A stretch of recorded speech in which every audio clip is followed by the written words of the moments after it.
đúng là đại diện luôn rồi đó. Đưa cái cùn chỏ cao lên, càng cao càng tốt. Rồi cúp lên sau một cùn chỏ đưa thẳng bằng luôn. Rồi đưa lên đưa xuống là nhẹ chưa? Đèn mẹ ơi. Giật chỏ thôi. Cái vai còn đau không? Không. Giật đây. Hả? Ê là thầy mở ra đó. Ê chỗ nào?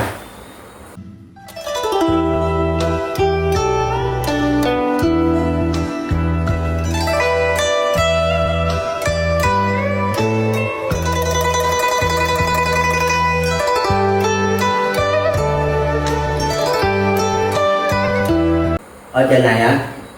Rồi tha lỏng nha. Rồi gì đau không? Dạ Mình giải cái ê này coi. Cái phương pháp thầy chị có đau không? Dạ không. Quá êm ha. Dạ. Mắt sáng thiệt không? Dạ cũng sáng. Cái đầu nhẹ thiệt chưa? Đầu ông nhẹ gì? Quá trời luôn. Còn gì bằng nữa, sướng chết luôn. Rồi gì đau không? Dạ không. Gì đau không? Dạ không. Đưa tay thẳng lên. Rồi gì đau không? Dạ không. Để gì luôn. Quá êm luôn. Rồi đưa tay lại ngực sau coi. Rồi gì đau không? Dạ không. Không đau là ngon.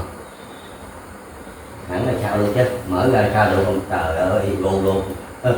Quá đã luôn. Gì có đau không? Dạ không. Không. Rồi đưa lên trước.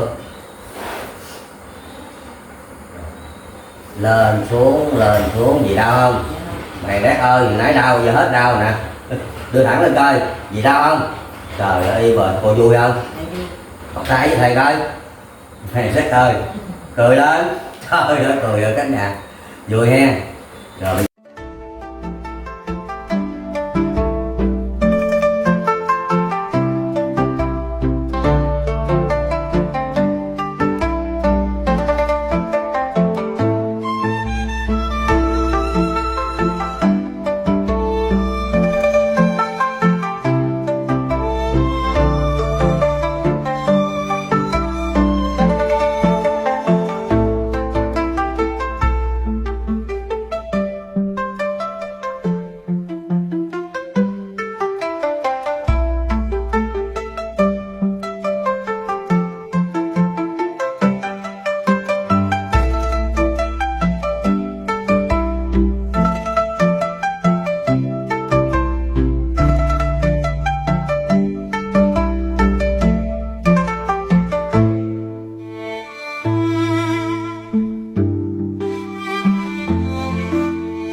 Dạ không.